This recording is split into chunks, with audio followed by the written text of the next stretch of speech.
Sosok Soekarno bukan hanya karismatik, tapi juga penuh misteri. Rupanya, masih banyak rahasia yang tak terungkap dari Presiden pertama Republik Indonesia yang akrab disapa Bung Karno ini. Pernahkah kita mendengar ada anak rahasia Soekarno yang baru terungkap? Berikut kisahnya menurut seluruh muda. Tapi sebelum dilanjut, jangan lupa subscribe dan klik juga tombol notifikasinya agar tidak ketinggalan dengan info selanjutnya. Gempar Soekarno Putra.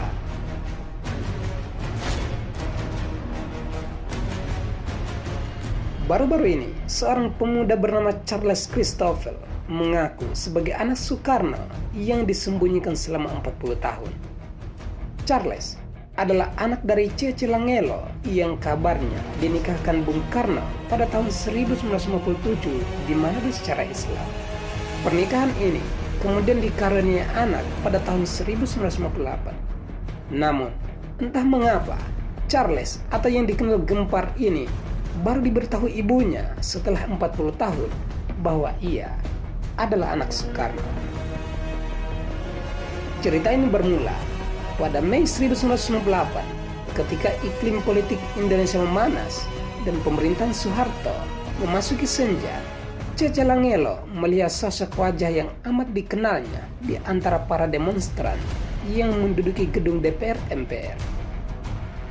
Charles Christopher, salah satu putranya, terlihat di antara lautan massa mahasiswa berjaket kuning yang tengah meminta Soeharto untuk turun tahta. Fenomena itu membuat Cece gundah, lalu putranya itu dipanggil pulang ke Manado. Tapi karena berbagai kesibukan pekerjaan, Charles atau Gempar itu baru ke Manado pada Desember 1999 sekaligus merayakan Natal. Charles tidak pernah menyangka apa yang kemudian terjadi di rumah ternyata mengubah jalan hidupnya. Di dinding rumah Cece telah terpasang foto-foto ibunya semasa muda yang tampak berdiri akrab dengan seorang pria yang dikenalnya sebagai Insinyur Soekarno. "Kamu adalah anak Soekarno," begitulah kata Cece yang terasa bagi petir di telinga Charles. Ibundanya yang dipanggil Mami itu menerangkan bahwa ini sengaja dirahasiakan. Cece Langelo dan anaknya disembunyikan karena pada awal-awal pemerintahan Orde Baru, kata Cece, ada operasi militer yang hendak menumpas sisa-sisa rejim Orde Lama. Soekarno takut terjadi sesuatu pada dirinya dan Gempar akhirnya menyuruh keduanya menyembunyikan identitas dari publik.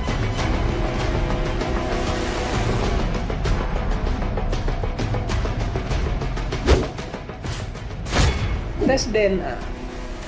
Sebelum melakukan tes DNA, Cece juga mengeluarkan sejumlah dokumen yang selama ini disembunyikan, antara lain berupa foto, surat-surat, tongkat komando, keris, serta amanat yang ditulis oleh tangan Soekarno sendiri.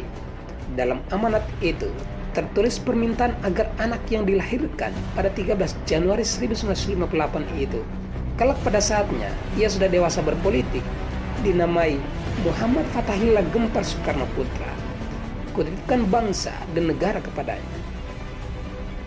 Keberadaan anak rahasia Soekarno ini terkuat ke publik setelah majalah Kartini memuat serial kehidupan Gempar pada terbitan awal tahun 2000. Lalu membuat heboh dunia maya yang membuat keluarga besar Soekarno terusik. Maka pada tahun 2003 ia dihubungi pengacara dari guru Soekarno Putra untuk melakukan tes DNA. Gempar tidak menolak, tapi mengajukan syarat bahwa tes harus dilakukan secara terbuka dan sampel darah yang diambil harus dikawal oleh tim kedokteran dari Fakultas Kedokteran Universitas Indonesia. Permintaan itu akhirnya hingga sekarang tidak direspon oleh keluarga besar Soekarno. Gempar menduga lantaran dalam uji DNA, tim dokter harus mengambil sampel dari pembanding. Artinya, sampel darah anak-anak Soekarno lain harus juga ikut diambil.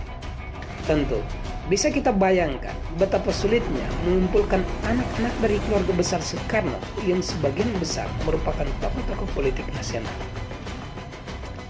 Saat ini, Gempar bersyukur terhadap satu warisan, yakni kemiripan fisik, terutama wajahnya yang sangat mirip dengan Soekarno.